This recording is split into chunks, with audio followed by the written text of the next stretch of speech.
Hello, my amazing friends. Today, we're not just telling a story. We're diving into a real-life war that shook the world, not on the battlefield, but inside a family. This is a story about two brothers, not just any brothers. These two created two of the most powerful sports brands in history. One gave you Adidas, the other gave you Puma. But behind those brands, was a family torn apart by ego, pride, betrayal, and silence that lasted a lifetime. In this video, you won't just learn a story. You'll learn about family and business, loyalty and competition, success and regret. And most importantly, you'll practice your English listening while enjoying every second of this journey. Because I'll tell it in simple, clear English, just like a movie.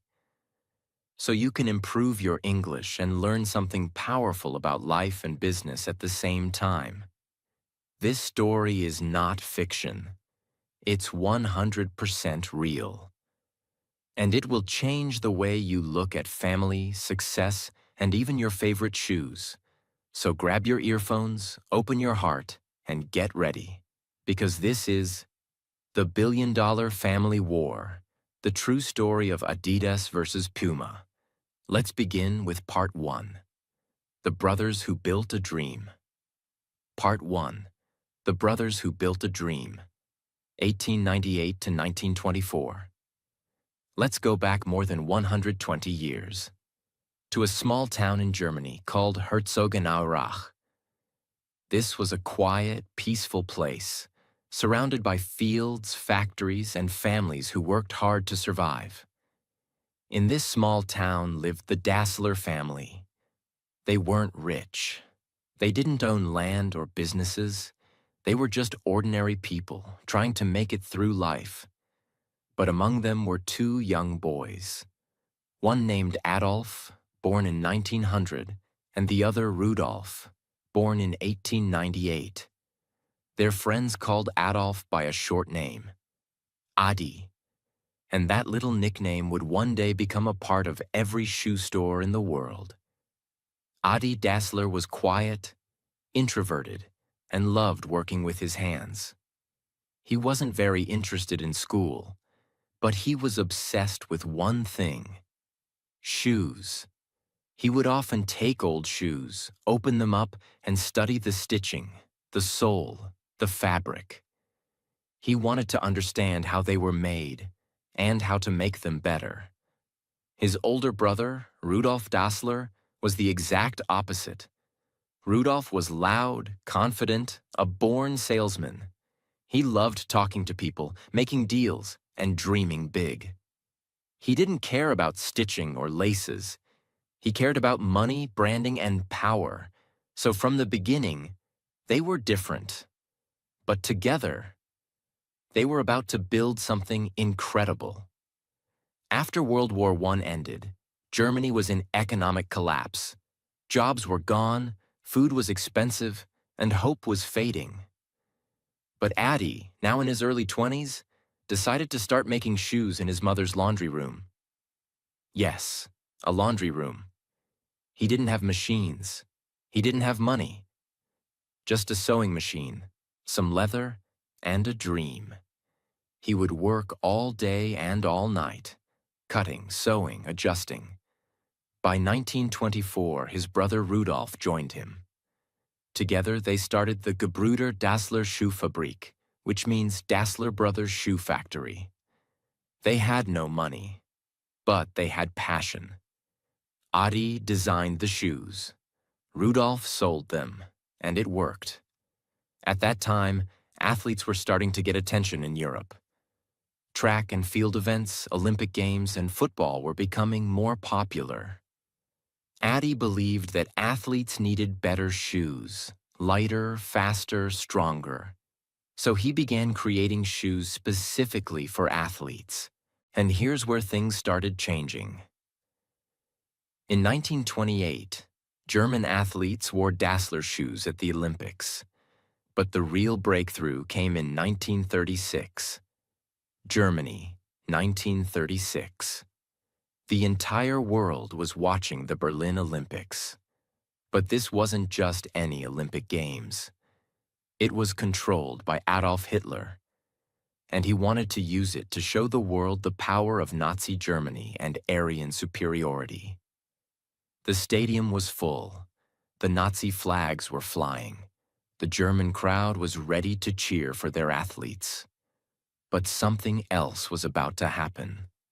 Something that would shake the entire world, and also shake the Dassler family forever.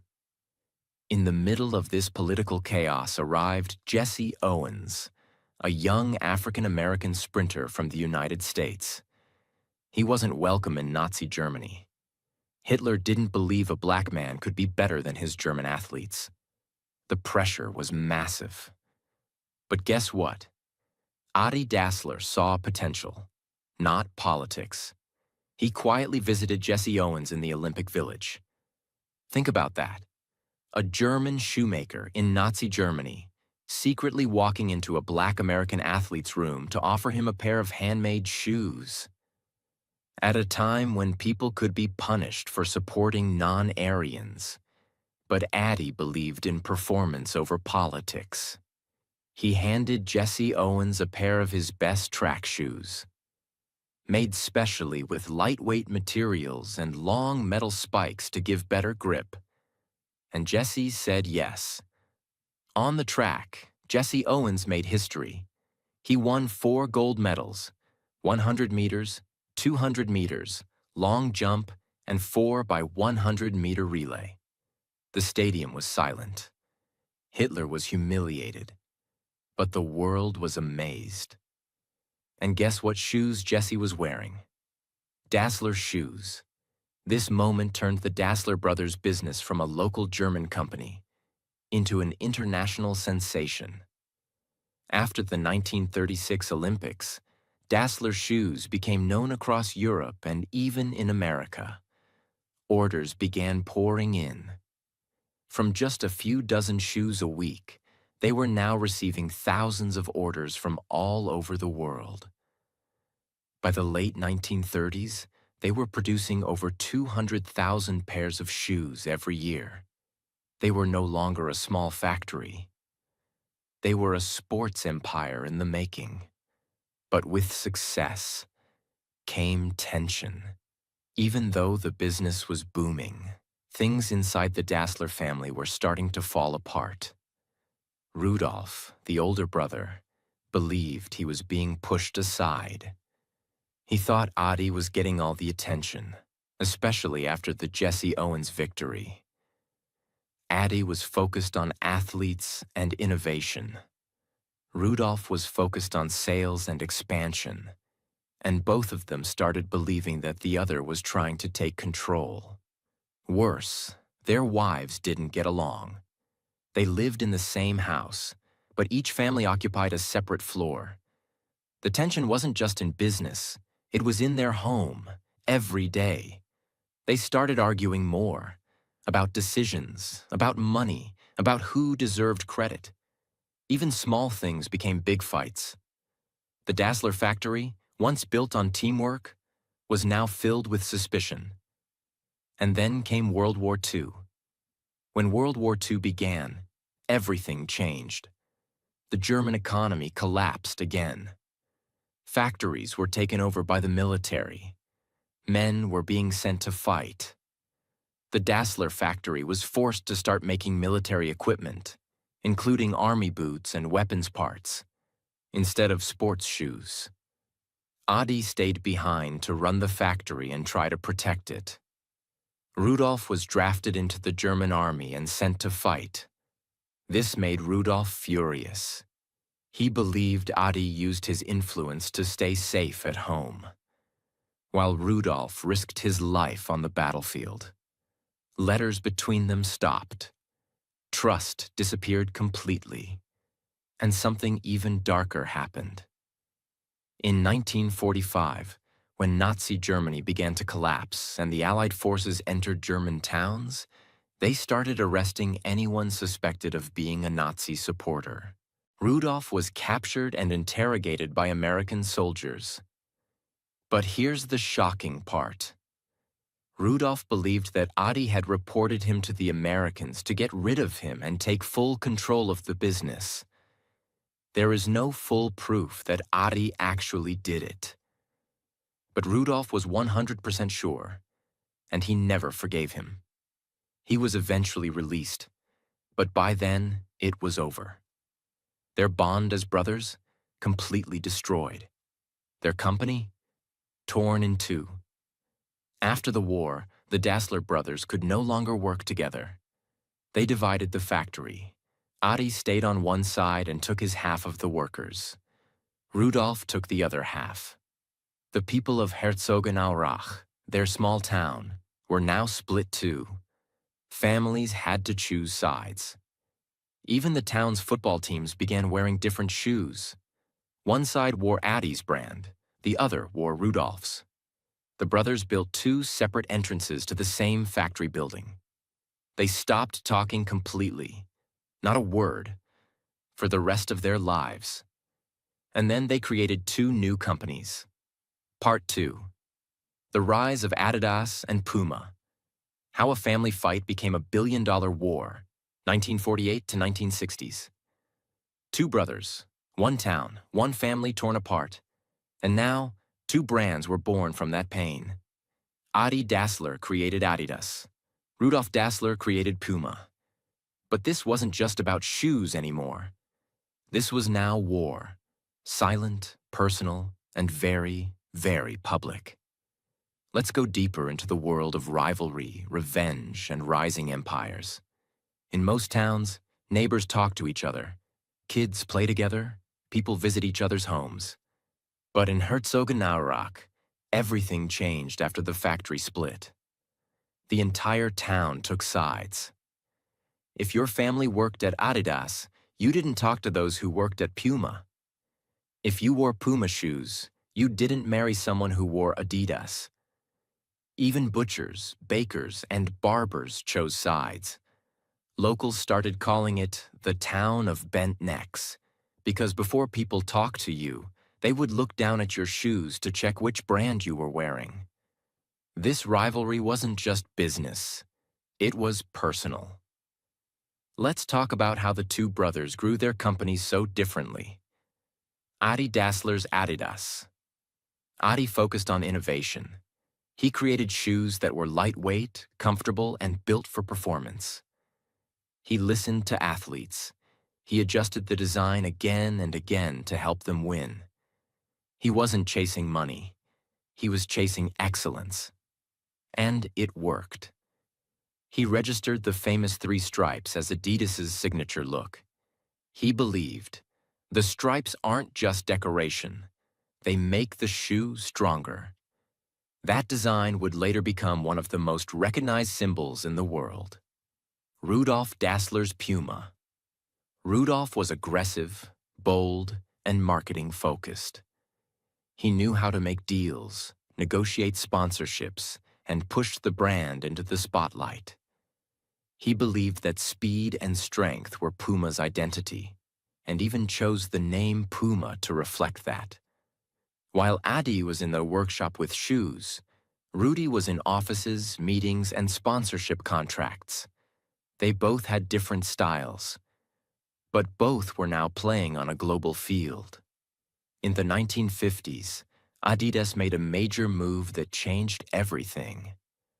Adi Dassler began working directly with Olympic athletes, helping them choose the right shoes, adjusting spikes for sprinters, and even customizing shoes for individual events. His most famous innovation? Removable spikes. This allowed sprinters to change the length of their spikes based on the weather and the track. At the 1952 Helsinki Olympics, Adidas shoes helped athletes win gold medals, and Adidas became the official choice of many national teams. This was a huge blow for Puma. Rudolf realized that Adidas was becoming the official shoe of champions, and he couldn't let that happen. So what did he do? He went after football. Rudolf Dassler knew that football, soccer, was the most popular sport in Europe. So he started sponsoring local football teams with free Puma shoes. He sent brand new Puma boots to clubs in Germany, Italy, France, and even Brazil. And in 1958, Puma did something clever. They gave their football boots to a young Brazilian team that no one had heard of. That team went on to win the World Cup. That team's name? Brazil. And their star player? A teenager named Pelé. Now this is where the story gets even more dramatic. By the 1960s, Pelé had become the most famous footballer in the world. Both Adidas and Puma wanted him badly. But their rivalry had become so toxic, so expensive, that both companies agreed on something shocking. They made a secret Pelé pact. It said, neither Adidas nor Puma will sign Pelé. He is too expensive. This fight must stop. Both brothers agreed to stay away from Pelé, but Rudolf Dassler couldn't resist. Just before the 1970 World Cup final, Puma made a move behind Adidas's back. They paid Pelé $120,000, around $1 million today, to wear Puma shoes. But here's the genius part. Before the game started, as the world was watching on TV, Pelé walked to the center of the field, bent down in front of the cameras, and tied his Puma laces slowly, clearly, and confidently. It was like a global advertisement in real time. And Adidas was furious. Puma had broken the pact and won the world's attention. After this move, Puma became a global force in football. Sales exploded, but Adidas wasn't falling behind. They continued dominating in track and field, tennis, and even basketball. By the late 1960s, Adidas was selling over $50 million worth of shoes every year. Over $450 million in today's money. Puma was right behind, not as big, but growing fast, especially in South America and Europe. Their competition was so intense that both brands spied on each other's designs, copied each other's ideas, poached each other's athletes, and even sabotaged each other's events. This wasn't just business anymore. It was war disguised as branding. As the 1960s ended, both Adi and Rudolf were old men. They had built global empires. Their shoes were worn by Olympians, World Cup champions, NBA stars, and street kids everywhere. But they had one thing missing: peace. They never spoke again. Not a letter, not a handshake, not a word. They refused to attend each other's events. They avoided the same restaurants. They even refused to be buried together. Adi and Rudolf Dassler died as strangers, living just a few hundred meters apart. A family war that built two empires, but destroyed a brotherhood. The Dassler brothers were now gone. Adi Dassler died in 1978 at age 77. Rudolf Dassler died in 1974 at age 76. They were buried in the same cemetery, but on opposite sides, as far from each other as possible. Their war had ended, but their companies were just getting started. Because now, the fight wasn't about family anymore. It was about world domination. Adidas and Puma were no longer just sports brands. They were entering a new battlefield: music, fashion, youth, identity, power. Let's dive in. It's the early 1980s in New York City. Graffiti covers the subway. Boomboxes blast music on the streets. Young kids from the Bronx are creating something the world has never seen before. Hip-hop, rap, DJing, breakdancing, street culture. And what were they wearing? Adidas Superstars. These were simple black and white sneakers, originally made for basketball players in the 1970s. But now, they were on the feet of dancers, rappers, rebels, and artists. And then, something magical happened. In 1986, a rap group from Queens named Run DMC released a song called My Adidas. It wasn't just a song. It was a love letter to the brand. No laces, no flashy colors, just pure street power. The lyrics weren't about money or luxury. They were about identity, about walking through tough streets with pride. And Adidas on your feet. And Adidas noticed. They signed Run DMC to a $1 million deal, the first endorsement between a sportswear brand and a music artist in history. That deal changed everything. Now Adidas wasn't just for athletes. It was for anyone who wanted to feel bold, different, and powerful. Sales exploded in America. Suddenly, Adidas was everywhere. On stage, on the streets, in music videos, in schools, in protests. Adidas had become a symbol of rebellion and pride. And Puma? They were watching from the sidelines. And they knew they had to fight back. Puma couldn't match Adidas in music deals at first. But they played a different game. They started sponsoring the underground.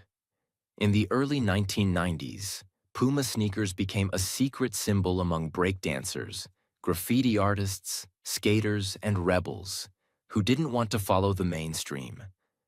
They focused on sleek designs, bold colors, and affordable pricing, targeting kids who wanted something different from Nike and Adidas. Puma became the underdog brand. Not as loud, not as global, but loyal, real, and respected. They slowly grew a cult following in the hip-hop and streetwear scenes, especially in Europe, South America, and Africa. While Puma worked the streets, Adidas continued to dominate the sports celebrity world. In the 1980s and 1990s, Adidas signed some of the biggest athletes of all time. Steffi Graf, the tennis legend. Zinedine Zidane, the French football king. And even Kobe Bryant in his early NBA days. Adidas shoes were now on. Olympic tracks, football fields, NBA courts, tennis arenas. And they were also appearing in schools, fashion shows, red carpets, and nightclubs. Adidas was now a global lifestyle brand, worn by athletes and artists, celebrities and students, rich and poor. And Puma? They were about to make their biggest move yet. In the late 1990s, Puma was struggling financially. Their sales were dropping. They were behind Adidas, Nike, Reebok, and others. But then, a new CEO named Jochen Seitz took charge.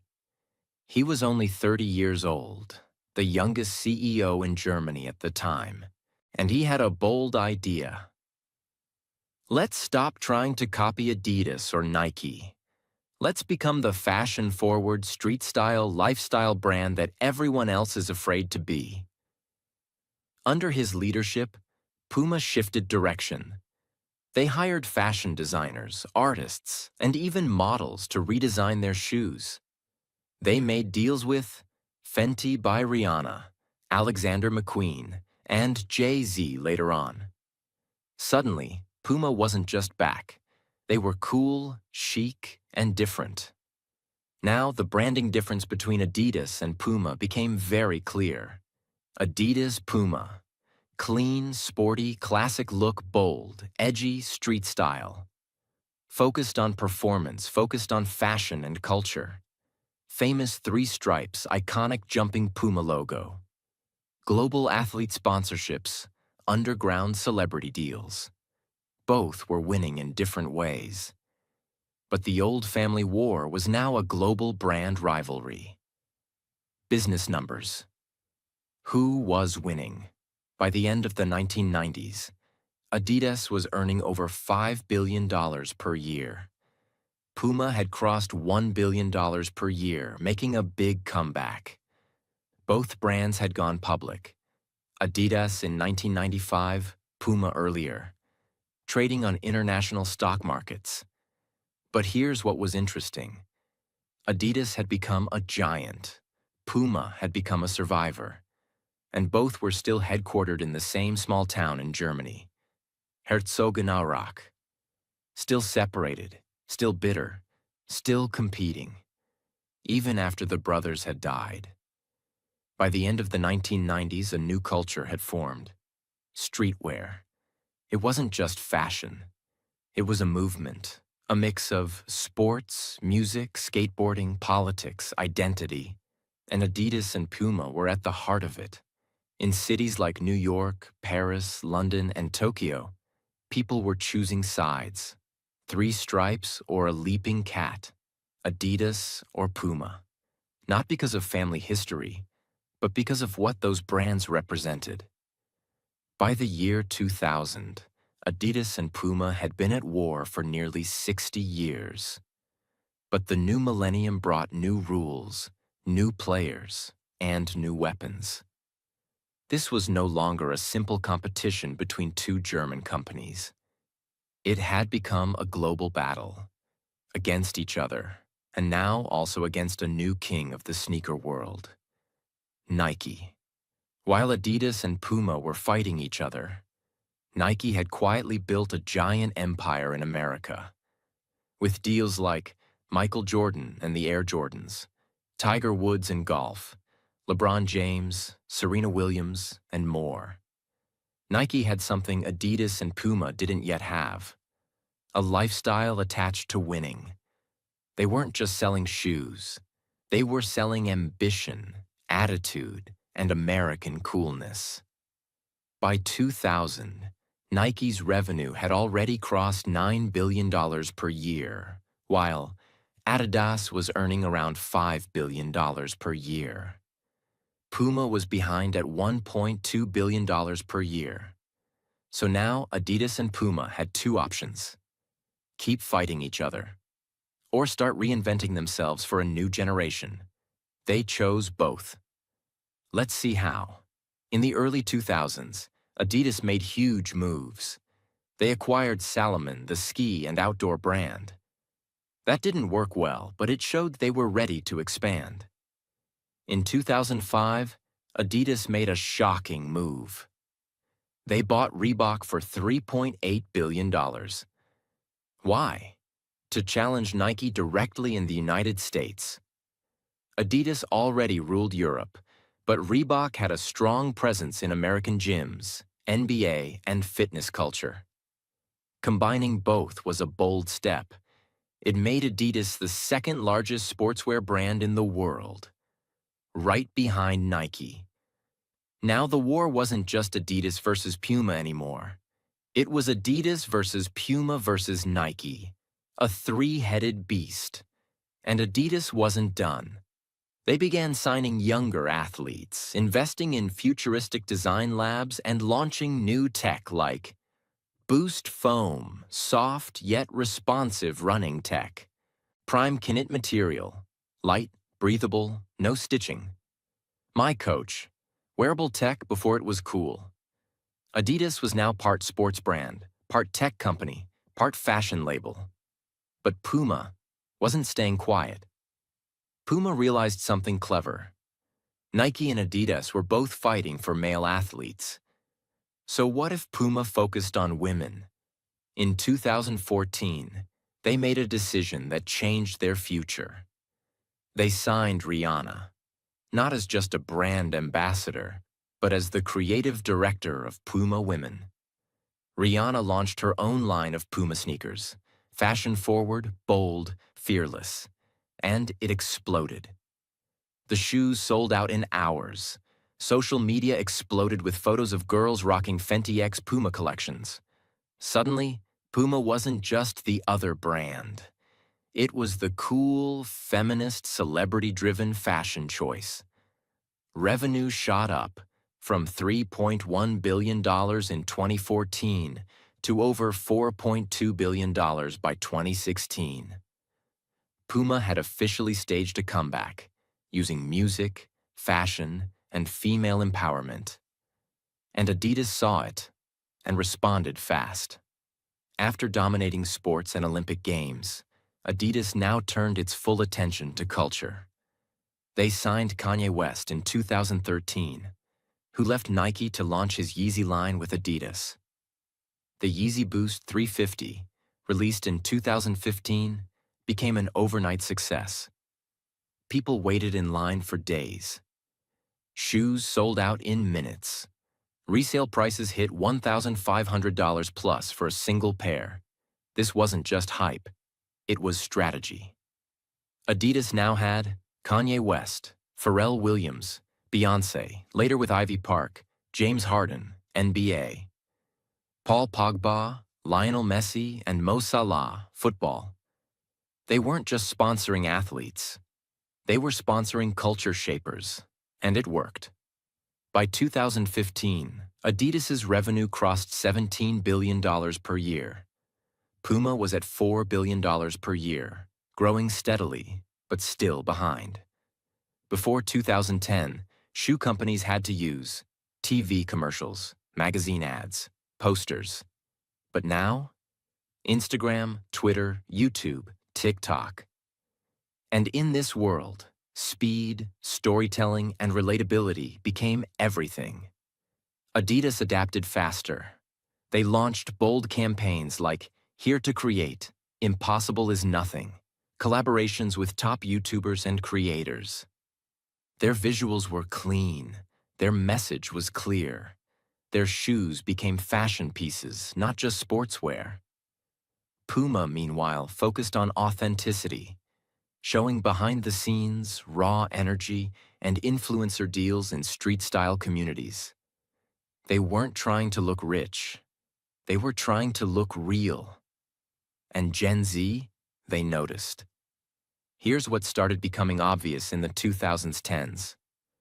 Nike was the king of high performance and motivation. Adidas became the king of tech and culture. Puma became the king of attitude and everyday cool. The three giants were now playing different games with different messages. Brand focus, message, target audience. Nike motivation and winning just do it athletes, achievers.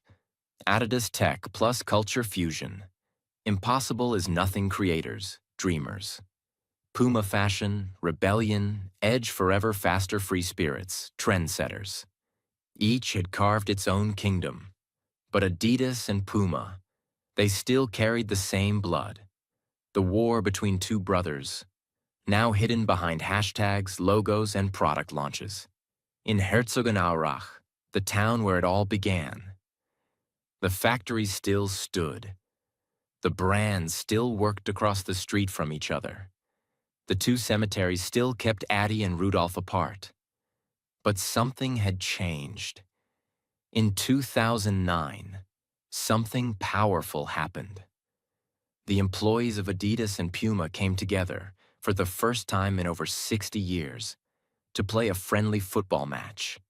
No competition, no spying, no branding wars, just a ball, a field, and two companies born from the same house, finally sharing a moment of peace. It wasn't about shoes anymore. It was about healing. Part 3. Legacy, Lessons, and the billion-dollar brands that grew from a family war, 2015 to today. The town of Herzogenaurach is still quiet. The same river flows through it. The same cobblestone streets are walked by new generations. And just across that river still stand two massive global companies, one with 3 stripes and the other with a leaping cat.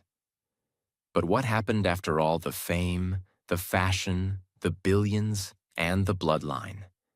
Let's now explore how Adidas and Puma evolved into modern global forces, and what the world can learn from this painful, powerful, and unforgettable story of family, pride, and ambition. After the deaths of Adi and Rudolph, their children and grandchildren did not continue running the companies. That's right. The Dassler family no longer controls Adidas or Puma. Both companies went public. which means they are now controlled by shareholders, CEOs, and global investors, not family members.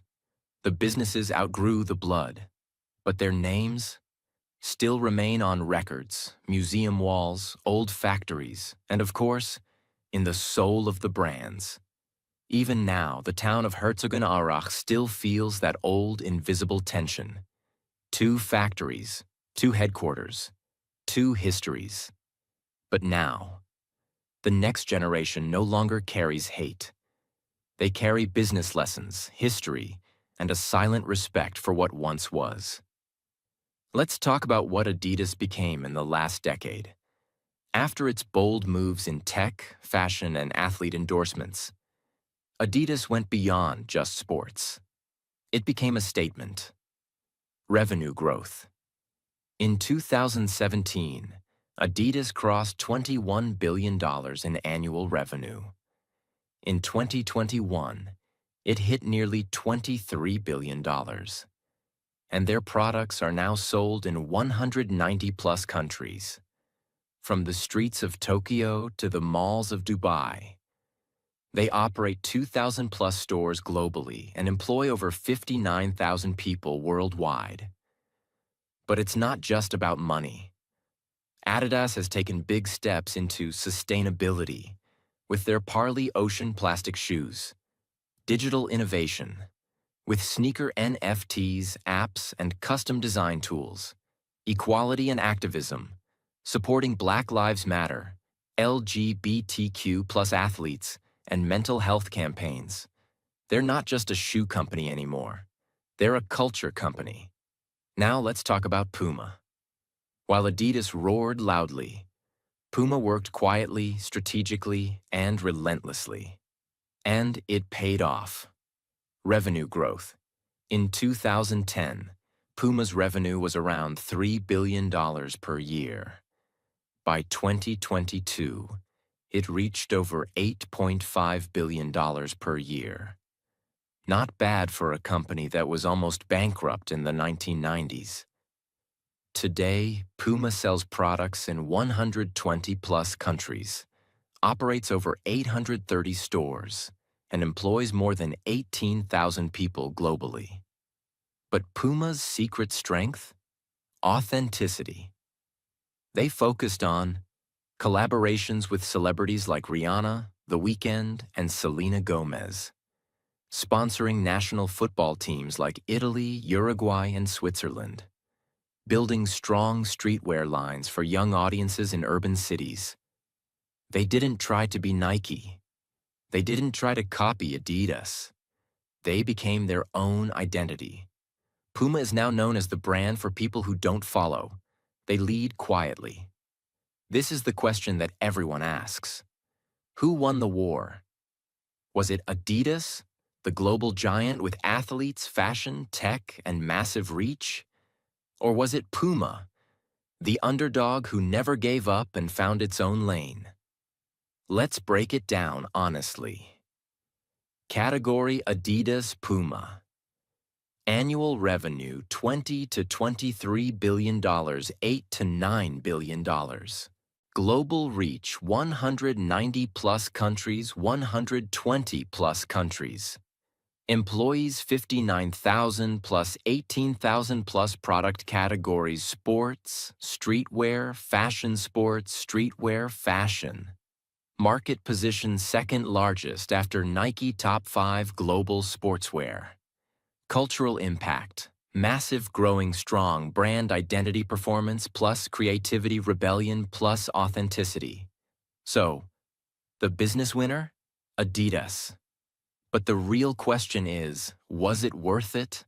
Because even though Adidas became bigger, the family lost everything.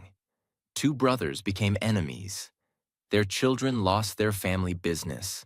Their town was divided for 60-plus years, and their names became symbols of pride and pain. So maybe there's no winner. Maybe the only winner was the lesson.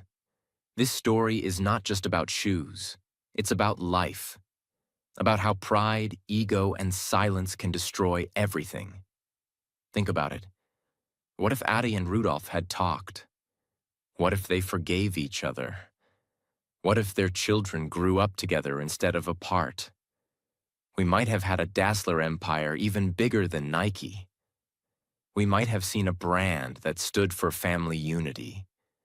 But instead, we saw what happens when people choose ego over empathy. The lesson? Sometimes the biggest wars don't happen between countries. They happen inside families. And if we're not careful, we build empires, but lose ourselves in the process.